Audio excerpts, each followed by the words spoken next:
quando a gente fala de políticas, justamente o que você falou, é uma proposta de melhoria da vida cotidiana, né? Melhoria da vida do povo, e a gente tinha que ter mais interesse, inclusive, nisso.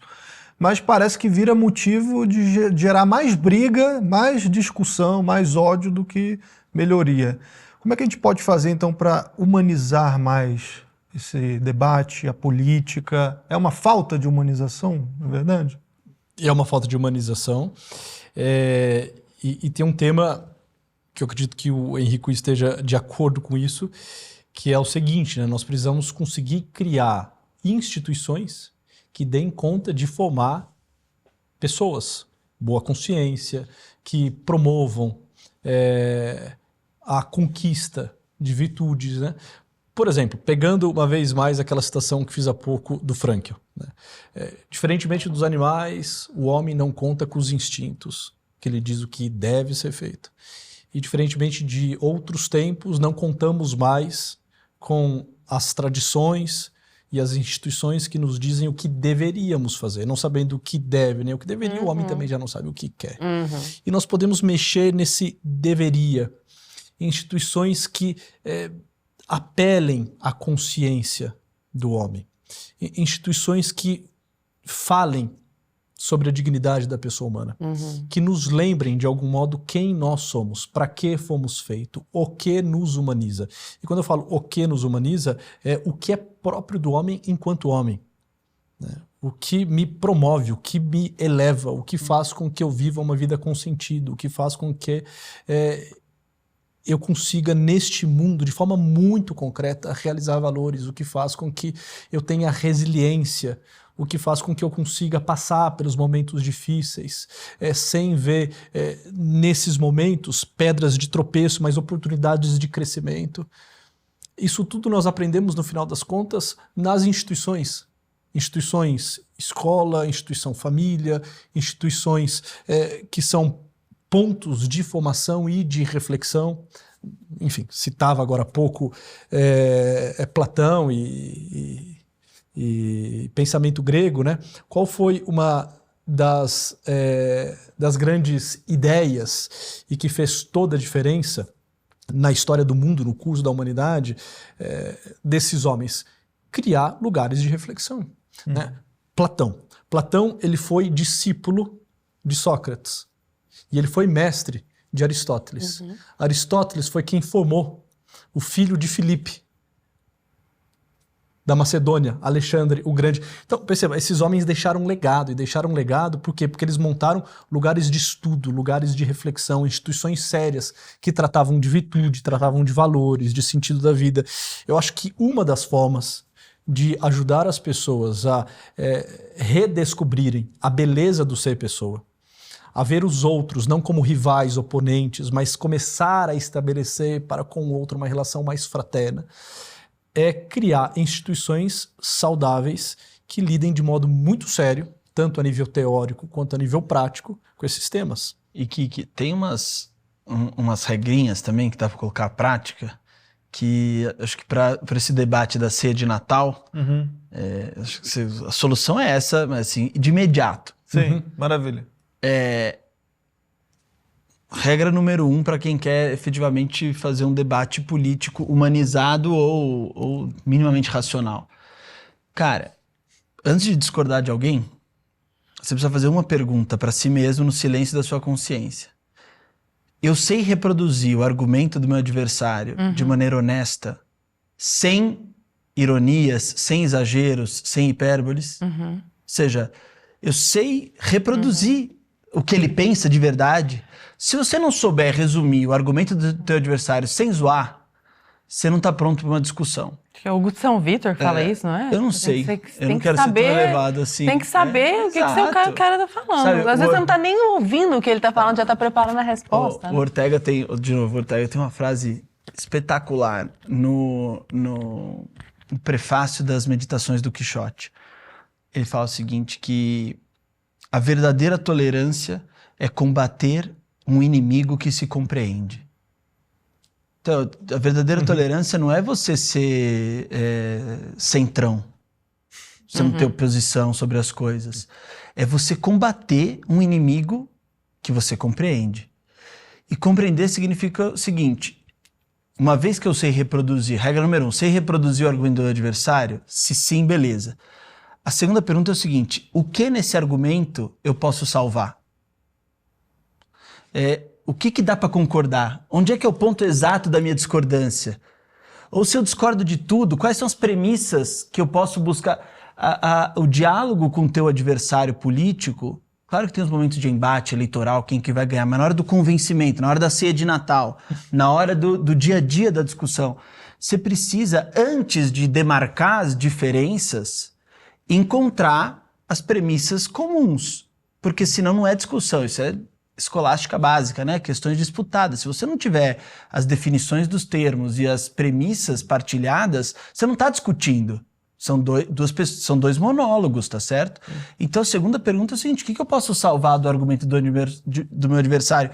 E se eu não posso salvar nada, eu posso salvar pelo menos a intenção que ele tem, a preocupação que ele tem. É muito difícil não salvar nada, né? Você é muito difícil não salvar nada. Encontrar alguma coisa que, entendi, concordo com você até aqui, mas talvez os meios sejam diferentes. É sempre a historinha que eu não me canso de repetir, que para mim é importante, para minha vida e para minha vida política, que é uma história que está no Evangelho Apócrifo, que Dom Giussani, que é o fundador do movimento católico Comunhão e Libertação, citava. Que tem um Evangelho Apócrifo que conta que Jesus estava andando com os discípulos numa estrada, e aí tem um cachorro morto já há algum tempo em estado de putrefação. Então, Jesus estava falando, vai se aproximando, e algum discípulo vai lá e, segura ele para desviar do cachorro que estava com mosca, fedido. E aí Jesus, conta esse evangelho apócrifo, se desvencilha do discípulo, se aproxima meio em reverência ao cachorro e fala para todo mundo: olha que dentes brancos. Esse é o método de Jesus. O método de Jesus é no meio da podridão, no meio do erro, da mentira, não é exaltar o que está errado, é ir no ponto que se salva daquela história, para a partir disso construir. E acho que isso tem reverberações políticas tremendas, entendeu? Quando eu estou diante do meu adversário ideológico, qual que é o dente branco? O que eu posso preservar naquilo que eu julgo ser uma grande mentira? O que eu posso preservar de verdade, de bem, de beleza, de perfeição, para que a partir disso eu consiga trazê-lo para um convencimento do meu lado. Isso é combater um inimigo que se compreende. E esse é o dia a dia da política. Tem as exceções, tem os momentos do embate puro e simples, mas a substância da vida política é o exercício da caridade nesse tipo de diálogo, entendeu? Pessoal, o papo tá muito bom e é exatamente por isso que eu preciso convidar você a conhecer todo esse universo de conhecimento que muitas vezes não é mostrado abertamente na enorme mídia, mas que você encontra aqui na Brasil Paralelo, dentro das nossas plataformas. Nós temos uma curadoria de filmes maravilhosa, inclusive desenhos infantis também na nossa plataforma de streaming.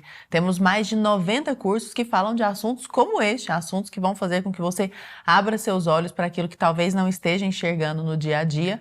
Temos o Teller, que é o nosso aplicativo de audiolivros, com uma seção infantil, que é o Clubinho Literário, muitos livros de filosofia, de teologia, que vão realmente fazer você ter uma leitura mais acurada da realidade. O conteúdo da Brasil Paralelo é esse nível aqui que vocês estão vendo. Então vou deixar aqui na tela o QR Code e o link aqui na descrição para que você conheça o conteúdo da Brasil Paralelo mais a fundo.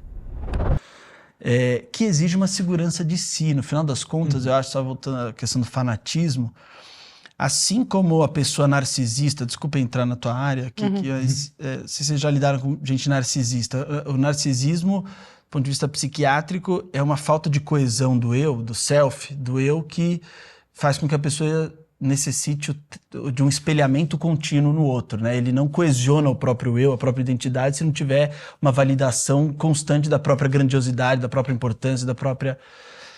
O fanático também é uma coisa assim, parece que, não estou sendo técnico aqui, a coesão da própria identidade depende da presença do adversário, do inimigo, e desse tensionamento rumo à destruição do inimigo. É isso que faz a pessoa se sentir ela mesma, se sentir coesionada interiormente, né? Eu só existo porque tenho algo a odiar ali. Exatamente, eu me defino pelo meu inimigo, né? Que é uma coisa muito pouco cristã. Né?